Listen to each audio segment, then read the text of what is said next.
National crime record bureau ने छत्तीसगढ़ में अपराध के आंकड़े जारी किए हैं, जिसके मुताबिक प्रदेश हत्या, डकैती और दुष्कर्म की घटनाओं के मामले में बिहार और मध्य प्रदेश से आगे निकल गया है। नेशनल क्राइम रिकॉर्ड ब्यूरो की ओर से जारी रिपोर्ट के मुताबिक साल 2020 में प्रति 1 लाख की आबादी में छत्तीसगढ़ में जहां हत्या के मामले 3.3% हैं, तो वहीं बिहार में यह आंकड़ा 2.6% है। मध्य प्रदेश, गुजरात और पंजाब में भी यह दर कम है। साल 2020 में छत्तीसगढ़ में दुष्कर्म की घटनाएं प्रति 1 लाख आबादी में जहां 8.3% थी, तो वहीं बिहार में यह आंकड़ा 1.4, गुजरात में 1.5 और मध्य प्रदेश में 5.8% था। छत्तीसगढ़ में साल 2019 में दुष्कर्म के 1036 मामले दर्ज किए गए थे, जबकि 2020 में 1210 मामले दर्ज हुए हैं। इन 2 सालों में बिहार में 730 और 806 मामले दर्ज किए गए थे। एनसीआरबी की ओर से जारी आंकड़ों को लेकर अब सियासत शुरू हो गई है। पूर्व मुख्यमंत्री रमन सिंह ने भूपेश सरकार पर हमला बोला है। उन्होंने ट्वीट किया, कांग्रेस की पूरी बारात राहुल गांधी को प्रदेश का विकास देखने को न्योता देने गई थी, लेकिन राहुल गांधी देखिए कैसे भूपेश बघेल ने छत्तीसगढ़ को जंगल राज बना दिया। हत्या, डकैती और बेटियों के साथ दुष्कर्म की घटनाएं लगातार बढ़ रही हैं। अपराधियों को संरक्षण मिला हुआ है। सिर्फ यही विकास हुआ है। तो वहीं रमन सिंह के वार पर पीसीसी अध्यक्ष मोहन मरकाम ने पलटवार किया। उन्होंने कहा कि पिछले 15 सालों में रमन सिंह के राज में छत्तीसगढ़ की क्या स्थिति थी, पहले वो उस पर विचार करें। विधानसभा में जो आंकड़े रमन सरकार में सामने आए, उन पर उन्हें आत्ममंथन करना चाहिए। 15 साल भारतीय जनता पार्टी की डॉक्टर रमन सिंह जी के कार्यकाल को देख लीजिए। विधानसभा में प्रश्न के उत्तर में जवाब आया था, 50,000 से अधिक हत्या, बलात्कार, डकैती के प्रकरण आए थे। उसके बारे में डॉक्टर रमन सिंह जी ने कुछ नहीं कहेंगे। मध्य प्रदेश अपराध में पहला नंबर है, देश में पहला नंबर है।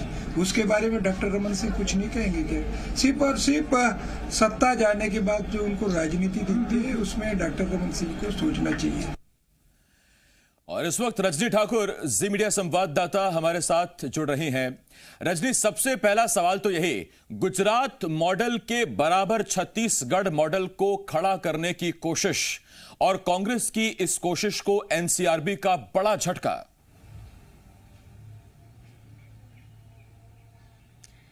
बिल्कुल, जो आंकड़े सामने आए हैं एनसीआरबी की तरफ से, वो चौंकाने वाले आंकड़े हैं और चिंताजनक आंकड़े हैं, क्योंकि छत्तीसगढ़ में जो अपराध के मामले हैं वो लगातार सामने आते रहे हैं। बीते साल की अगर हम बात करें तो चाहे वो गैंगरेप की घटनाएं हो, बलात्कार की घटनाएं हो, हत्या की घटनाएं हो, बढ़ती गई हैं। और एनसीआरबी के जो आंकड़े आए हैं, इनसे और ज्यादा चिंता बढ़ती है। सियासत अपनी जगह है, लेकिन सोचने वाली बात यह है कि आखिर क्यों छत्तीसगढ़ में ये अपराध बढ़ते जा रहे हैं। छत्तीसगढ़ जो कि शांति का टापू माना जाता रहा है, आपराधिक घटनाओं से इतर छत्तीसगढ़ की पहचान रही है, वहां पर इस तरह के मामले क्यों बढ़ रहे हैं? एक तरफ अपराध बढ़ रहे हैं, दूसरी तरफ नक्सलवाद से संबंधित मामले बढ़ रहे हैं। दोनों ही तरफ सरकार की नाकामी साफ नजर आती है और इसको लेकर ही पूर्व मुख्यमंत्री डॉक्टर रमन सिंह ने ट्वीट किया है। ट्वीट करके उन्होंने तंज भी कसा है और कहा है कि जब मुख्यमंत्री भूपेश बघेल राहुल गांधी को आमंत्रण देने गए थे छत्तीसगढ़ आने का, तो उन्होंने विकास का मॉडल सामने रखने की बात कही थी, लेकिन जो आंकड़े आए हैं वो असल तस्वीरों को दिखा रहे हैं। इस पर जवाब भी आया है। प्रदेश कांग्रेस अध्यक्ष मोहन मरकाम ये कह रहे हैं कि मध्य प्रदेश जैसे राज्य जहां पर मामले बढ़े हैं, वहां पर भी डॉक्टर रमन सिंह को सोचना चाहिए और उस विषय के बारे में भी बोलना चाहिए। लेकिन सवाल ये उठता है कि क्या दूसरे राज्यों में अगर आपराधिक घटनाएं बढ़ रही हैं, तो इससे ही छत्तीसगढ़ में बढ़ रही आपराधिक घटनाओं को सही मान लिया जाए? क्योंकि जो आंकड़े सामने आए हैं उसमें हत्या के मामले में छत्तीसगढ़ बिहार जैसे राज्य से आगे है, जो अपने आप में बेहद चिंता की बात है। बलात्कार के मामले में बिहार, गुजरात जैसे राज्यों से छत्तीसगढ़ आगे है। तो ये क्यों हो रहा है? इस पर सोचे जाने की जरूरत है, ना कि सियासत किए जाने की। अब देखना ये होगा कि जो आंकड़े एनसीआरबी के सामने आए हैं उसके बाद कितनी मुस्तैदी से काम किया जाता है, क्योंकि लगातार इस बात पर बहस चल रही है कि आखिर छत्तीसगढ़ में अपराध क्यों बढ़ रहे हैं। ग्रामीण इलाकों में अपराध बढ़ रहे हैं, शहरी इलाकों में अपराध बढ़ रहे हैं। हत्या के मामले हो, दुष्कर्म के मामले हो, रोड एक्सीडेंट के मामले हो, हर तरह के मामले जो हैं वो बढ़े हैं और सरकार को, गृह विभाग को, गृह मंत्री को इस पर गंभीरता से विचार करना चाहिए। मैं रजनी लौट रहा हूं आपके पास। बीजेपी की तरफ से इस वक्त संजय श्रीवास्तव जी हमारे साथ जुड़ रहे हैं। संजय जी, विकास का मॉडल, विकास के दावे एक अलग चीज है और आम छत्तीसगढ़िया खुद को सुरक्षित महसूस करे, ये बुनियादी चीजें हैं, लेकिन एनसीआरबी के आंकड़े चौंकाते हैं छत्तीसगढ़ के लिहाज से। देखिए, निश्चित रूप से मुझे ऐसा लगता है कि एनसीआरबी की रिपोर्ट ने कांग्रेस की भूपेश बघेल की सरकार को एक आईना दिखाया है। लगातार विपक्ष और लगातार प्रदेश की जनता इस बात से आगाह करती रही सरकार को, इस प्रदेश के अंदर में हत्या, लूट, डकैती और दुष्कर्म के साथ में सामूहिक दुष्कर्म लगातार हो रहे हैं। लेकिन बावजूद इसके ये प्रदेश की सरकार ये सुनने को तैयार नहीं है। और मुझे ऐसा लगता है कि आज एनसीआरबी की रिपोर्ट बड़ी गंभीर रिपोर्ट है। इसलिए मुझे ये कहना पड़ रहा है कि जिस बिहार और उत्तर प्रदेश पर लांछन लगाती है भूपेश बघेल की सरकार, आज हत्या के मामले में यदि बिहार में यदि ये स्थिति है कि 2.6% है, लेकिन हत्या के मामले में प्रति 1 लाख 3.3% की स्थिति छत्तीसगढ़ में है। उसी तरीके से दुष्कर्म के जो मामले हैं, यदि हम बिहार की कल्पना करें जो 1 लाख से 1.4% है, तो यहाँ पर लगभग 8.32% है। अर्थात सभी प्रकार के जो अपराध हैं वो छत्तीसगढ़ के अंदर में लगातार हो रहे हैं। और एक सामूहिक दुष्कर्म, एक ऐसा जो समाज जिसको स्वीकार नहीं करता, समाज जिसका विरोध करता है, सामूहिक दुष्कर्म जिस तरीके से लगभग 8.5% प्रति 1 लाख बढ़े हैं, जो देश के अंदर में सबसे ज्यादा है, मुझे लगता है एक दुर्भाग्य की बात है। और एनसीआरबी की रिपोर्ट ने प्रदेश की सरकार को आईना दिखाया है और इस सरकार का चेहरा, उस आईने में एक विभत्स चेहरा सामने दिखाई दिया है। मैं उम्मीद करता हूं गृह मंत्री जी और मुख्यमंत्री जी अब कम से कम संवेदनशीलता के साथ इस विषय को समझेंगे। केवल 15 साल या नरेंद्र मोदी जी को चिट्ठी लिखकर ये काम नहीं होने वाला है। एनसीआरबी की रिपोर्ट ने पूर्ण रूप से इस सरकार के चेहरे को सामने आम जनता के बीच में लेकर आया है। संजय जी, गृह मंत्री साहू साहब, मुख्यमंत्री भूपेश बघेल जिस इलाके से आते हैं वहां हमने देखा हाल में सरेराह सरेआम लोगों की पिटाई, उन पर हमला, रायपुर के मेन चौराहे पर चाकूबाजी की घटना। दिक्कत कहां है? इकबाल कहां है? खाकी कहां है? देखिए, बड़े दुर्भाग्य की बात है कि जिस प्रदेश का मुखिया भूपेश बघेल जी, उनके क्षेत्र में सर्वाधिक हत्याएं या सर्वाधिक इस तरह की चीजें हो रही हैं। पीसीसी के अध्यक्ष कोंडागांव, वहां पर सामूहिक दुष्कर्म होता है। अर्थात मुझे ऐसा लगता है कि तमाम जो अपराधी हैं उनको इस सरकार का संरक्षण है। ये हमारा आरोप नहीं, ये बहुत सत्यता के साथ में भारतीय जनता पार्टी हमेशा विभिन्न मंचों से सरकार के सामने इस बात को रख रही है, लेकिन सरकार सुनने को खाली नहीं है। मुझे लगता है कि कांग्रेस की सरकारों का राष्ट्रीय चरित्र रहा है कि जब सरकारें देश के अंदर में रही हैं, विभिन्न प्रदेशों के अंदर में रही हैं, इस कांग्रेस सरकार के समय ही इस प्रकार की घटनाएं क्यों होती है। आज इस प्रदेश का जो मुख्य स्थल है, इस रायपुर शहर का जो हृदय स्थल है, वहां पर चाकूबाजी होकर हत्याएं हो जाती हैं। दूरस्थ क्षेत्रों की बात क्या करें, बस्तर में बलात्कार हो रहे हैं, सरगुजा क्षेत्र में हो रहे हैं, पंडू जाति की हत्याएं, तमाम प्रकार की चीजें। कोई एक ऐसी घटना, कोई एक ऐसा अपराध नहीं जो छत्तीसगढ़ में हो रहा है। मुझे लगता है आज पुलिस प्रशासन क्या कर रहा है, राज्य शासन क्या कर रहा है, लेकिन इसके पीछे की भी एक कहानी है। यदि हर एक 6 महीने में तबादले होंगे और तबादलों को उद्योग में परिवर्तित कर दिया जाएगा तो प्रशासन कहां से काम कर पाएगा। कुल मिलाकर सरकार फेल्योर है और सरकार को इसके लिए माफी मांगनी चाहिए। पार्टी स्तर पर कोई रणनीति बन रही है आंदोलन की? सुरक्षा का सवाल है संजय जी। देखिए, निश्चित रूप से भारतीय जनता पार्टी बहुत सक्रियता के साथ में हर एक मुद्दे पर, हमें तो समझ ही नहीं आ पा रहा है कि हम किन किन मुद्दों पर इस सरकार को घेरे। हर एक मुद्दे पर ये सरकार असफल है और लड़खड़ा रही है सरकार। ये सरकार की विदाई तय है। तमाम जो हत्याएं, लूट, चरस, अफीम, नशे के व्यापार जिस तरीके से बढ़ रहे हैं, शराबों का अवैध धंधा हो रहा है, घर तक शराब पहुंचाने की व्यवस्था हो रही है, नशे में हत्याएं हो रही है, ये सरकार की विदाई को लेकर निश्चित रूप से ये तय होगा। मैं संजय जी आपके पास आ रहा हूं। आपके सियासी मित्र हैं आरपी सिंह साहब, कांग्रेस से इस वक्त हमें ज्वाइन कर रहे हैं।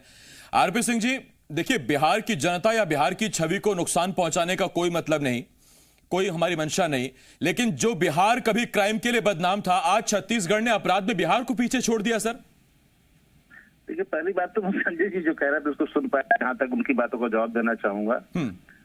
उनकी 4-5 लाइनें मैंने सुनी, वो 5 लाइनें उन्होंने 4 बार यही कहा कि सरकार की विदाई तय है। तो असली मंशा क्या है वो समझ में आती है। हमको भी ऐसी लगता था संजय भाई कि आपकी सरकार की विदाई 5 साल में हो जाएगी, 15 साल बाद हुई तो आपको ये मौका 25 साल बाद मिलेगा। दूसरी बात आसिफ भाई जो आपने पूछा, ये सवाल बहुत अच्छा है। देखिए, क्या होता है यूपी और बिहार, आप बेहतर जानते हैं कि वहां पर अगर कोई फरियादी थाने में जाता है तो उसकी शिकायत दर्ज नहीं की जाती है। जब तक कोई राजनीतिक व्यक्ति या कोई प्रभावशाली व्यक्ति उसके पीछे अपना समर्थन ना दे, वहां की पुलिस शिकायत भी दर्ज नहीं करती है। आप ही के टेलीविजन पर हमने देखा हाथरस में क्या हुआ, एक बिटिया का दबंग लोगों ने बलात्कार किया और उसकी शिकायत तक दर्ज नहीं की गई, बल्कि पुलिस अपराधियों के साथ खड़ी हो गई और रात को चोरी छुप कर उसका अंतिम संस्कार कर दिया गया। इस राज्य में जब से हमारी सत्ता आई है, हमने एक चीज सुनिश्चित कर दी है कि अगर कोई फरियादी थाने में शिकायत लेके आता है तो उसकी एफआईआर तुरंत कायम की जाए। तो ये हो सकता है कि कहीं आंकड़े आपको बढ़ते हुए दिखाई देंगे, लेकिन ये बढ़ते हुए आंकड़े भी सुकून देने वाले हैं, क्योंकि हर फरियादी की बात सुनी जाती है और उसको न्याय मिले, ये हमारी सरकार सुनिश्चित करती है। नहीं आरपी सिंह जी, आंकड़े बढ़ रहे हैं, सुकून तो नहीं दे सकते। हाँ, ये आप एक दलील दे रहे हैं कि मामले दर्ज होने लगे हैं और ये बड़ी स्वाभाविक सी दलील है किसी भी सरकार की तरफ से। मैं आपसे एक सवाल पूछता हूं सर, अगर रायपुर के हृदय स्थल में चाकूबाजी की घटना होगी, सीसीटीवी में कैद होगा, तो मामला तो दर्ज करना ही पड़ेगा ना सर। ये तस्वीरें हमने देखी हैं हाल के दिनों में, दुर्ग में मारपीट घटना, हत्या, रायपुर के मेन चौराहे पर चाकूबाजी हमने देखा है। देखिए आसिफ भाई, सवाल इस बात का है कि रायपुर में जो घटना होती है सीसीटीवी कैमरे में कैद हो जाती है, लेकिन सुदूर जंगल में जब आदिवासी बच्ची मड़कम हिड़मे के साथ बलात्कार और हत्या होती है तो वहां कोई कैमरा नहीं लगा होता है। हमारी सरकार आने के बाद हमने यही सुनिश्चित किया, शहर ही नहीं गांव में भी अगर कोई घटना घटित होती है तो तत्काल प्रभाव से उस पर आपका अपराध कायम करना है, कार्रवाई करनी है और पीड़ित व्यक्ति को न्याय मिले, ये आपको सुनिश्चित करना पड़ेगा। यही वजह है कि कहीं कहीं ये दर आपको बढ़ती हुई दिखाई देगी, लेकिन बीजेपी के शासनकाल में आपने देखा होगा जब रमन सिंह मुख्यमंत्री थे और 15,000 से ज्यादा किसानों ने आत्महत्या कर ली थी, तो इन्हीं की सरकार में अघोषित मौखिक आदेश था अधिकारियों को कि आत्महत्या के मामले दर्ज न किए जाएं। नहीं, वो तो मुझे याद है सर कि जीरो भी दिखा दिया गया था, बाद में विधानसभा में कुछ बताया गया, कोर्ट में कुछ बताया गया। मैं आपसे एक सवाल पूछता हूं, संजय जी मैं आपके पास आ रहा हूं, आप बने रहे मेरे साथ।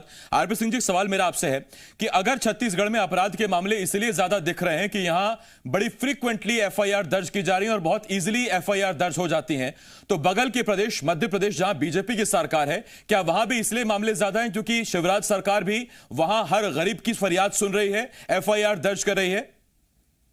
अब देखिए मध्य प्रदेश में क्या होता है उसकी जानकारी मुझे नहीं है और ना ही मैं वहां का प्रवक्ता हूँ, मेरी जिम्मेदारी सिर्फ छत्तीसगढ़ की है। तो ये मैं आपको बताना चाहता हूँ, आप माध्यम से आपको दर्शकों को बताना चाहता हूँ कि कानून व्यवस्था पर बहुत ही प्रभावी नियंत्रण भूपेश बघेल सरकार का बना हुआ है, चाहे नक्सलवाद हो, चाहे गली मोहल्ले के गुंडे हो। आपने देखा भारतीय जनता पार्टी के कुछ लोग थाने के अंदर घुसकर एक पादरी के साथ मारपीट किए, आज सेशन कोर्ट तक उसकी बेल जो है कल खारिज हो चुकी है, तो इनके 5 लोग आज भी जो है मुंह छुपा के भागे भागे फिर रहे हैं। तो हमने संदेश बड़ा साफ दिया है कि मुख्यमंत्री का पिता अगर बोल रहेगा तो वो जेल जाएगा, बीजेपी के लोग थाने मारपीट करके वो भी जेल जाएंगे। यहाँ कानून का राज्य है और न्याय सभी के लिए है। ठीक, मैं लौट रहा हूं आपके पास। संजय जी, आपके शासनकाल में आप कह रहे हैं आंकड़े कम थे, तो क्या एफआईआर दर्ज नहीं होती थी या कुछ मैनेजमेंट ऐसा था, सिस्टम ऐसा था जिसकी वजह से अपराध कम हो रहे थे?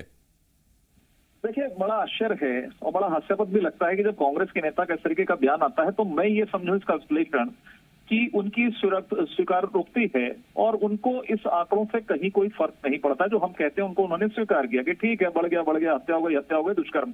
क्योंकि जिस तरीके का जवाब एक सरकार के नुमाइंदे का आना चाहिए, सरकार के प्रवक्ता का आना चाहिए, पार्टी के प्रवक्ता का आना चाहिए, वो इस तरह की स्थिति नहीं होनी चाहिए। और एक मैं आपको फिर से आसिफ जी एक बार फिर से मैं ये कह रहा हूं कि एक नई परिभाषा इस सरकार में इतनी बेशर्मी के साथ में कि मतलब हत्या होगी, बलात्कार होगा, हम रिपोर्ट दर्ज कर रहे हैं, मतलब हम रोकेंगे नहीं, हम दर्ज कर रहे हैं, हम उनको जेल की सलाखों के पीछे भेज रहे हैं। मतलब कानून प्रशासन हमारे पास नहीं है। कोई यदि आपके साथ घटना हो जाती है, आपके साथ बलात्कार हत्या हो जाती है, तो आप हमें बताइए, फिर हम पकड़ने का प्रयास करेंगे। वाह है नई परिभाषा, ये एआईसीसी के अंदर की नई परिभाषा हो सकती है, लेकिन देश का संविधान इसकी अनुमति प्रदान नहीं करता है। और आज जब एनसीआरबी की रिपोर्ट इनके पक्ष में आती है तो ये बड़ा वाहवाही करते हैं कि एनसीआरबी की रिपोर्ट ने ऐसा कहा। यदि आज एनसीआरबी की रिपोर्ट इनके खिलाफ में आई है तो इनको स्वीकार करना चाहिए। किसी भी सरकार की संवेदनशीलता इस मामले में ये होना चाहिए कि हाँ, यदि रिपोर्ट उस पर आई है तो हम इस पर काम करेंगे, आने वाले समय के अंदर में नहीं होगा। लेकिन जिस बेशर्मी के साथ में सरकार व्यवहार करती है, मुझे लगता है कि इससे निकम्मापन किसी सरकार का नहीं हो सकता। और एक बार फिर से उस पर दोहराना चाहता हूं, नई परिभाषा इस पर किसी पे डिबेट कराइए। ये हर बार आरपी सिंह और सब ये बोलते हैं कि हमने पकड़ा, मतलब हत्या होगी उसके बाद पकड़ेंगे, चाकू पड़ेगा उसके बाद पकड़ेंगे, बलात्कार होगा उसके बाद पकड़ेंगे। सामूहिक दुष्कर्म किसको कहते हैं आसिफ जी? सामूहिक दुष्कर्म के मामले में 1.3% बलात्कार भी नहीं कि किसी एक ने गलत तरीके से कोई आचार व्यवहार किया। सामूहिक दुष्कर्म के मामले में छत्तीसगढ़ नंबर 1 पर। ये सरकार कर क्या रही है? ठीक, संजय जी मैं आ रहा हूं आपके पास। आरपी सिंह जी, मेरा आपसे एक सवाल है सर, बड़ा विरोधाभास है आरपी सिंह जी। एक तरफ मुख्यमंत्री इतने सख्त हैं कानून व्यवस्था को लेकर कि उनके पिता अगर किसी समाज विशेष के विरुद्ध बयान देते हैं तो उनकी गिरफ्तारी होती है और वो जेल भेजे जाते हैं, हिरासत में उन्हें भेजा जाता है। दूसरी तरफ आप ही के प्रदेश के गृह मंत्री, जब उनसे पूछा जाता है कि कानून व्यवस्था का बुरा हाल है, ये तब की बात है जब रायपुर में चाकूबाजी की घटना हुई थी, तो उनका बयान आता है कि आप ही बताइए क्या करें। तो जब हमको बताना है सर, तो गृह मंत्री फिर वहां उनकी जिम्मेदारी क्या है? देखिए, एक बात संजय जी जो कही उसका जवाब देना चाहूंगा मैं। देखिए, हिंदुस्तान छोड़िए आप, पूरे दुनिया की सबसे बेहतर पुलिस अमेरिका और इंग्लैंड की है। वहां की आपराधिक घटनाओं को होने से वो नहीं रोक पाती है। दुनिया की सबसे अच्छी पुलिस यह सुनिश्चित कर सकती है कि अपराधी बख्शे न जाएं और अपराधी पकड़ के अंदर आए, उनके खिलाफ कानूनी कार्रवाई हो। अगर ऐसा नहीं होता तो नाइट की घटना क्यों होती है, लंदन में ट्यूब ट्रेन क्यों ब्लास्ट हो जाता है? तो पहले बात, इसको तर्क को समझने की कोशिश कीजिए। दूसरी बात, कोई भी घटना अगर होती है, संजय श्रीवास्तव जी बोल रहे थे कि ये क्या बात हुई कि घटना होने के बाद जो है कार्रवाई होती है। तो 15 साल आप सत्ता में थे, हमारा अनुभव तो बहुत कम का है, 2.5 साल का है। आप बता दीजिए ऐसा कौन सा मंत्र आपके पास था कि जो आप कर देते तो घटना नहीं होती? घटना उस समय भी होती थी। आपने बोला सामूहिक बलात्कार। ठीक सर, मेरे पास वक्त खत्म हो गया। आरपी सिंह जी, मैंने एक सवाल पूछा था आपसे, उसका जवाब नहीं आया, लेकिन आप संजय जी के आरोपों का जवाब दे रहे थे। संजय जी, बहुत धन्यवाद आपका। आरपी सिंह जी, आपका बहुत शुक्रिया हमारे साथ जुड़ने के लिए।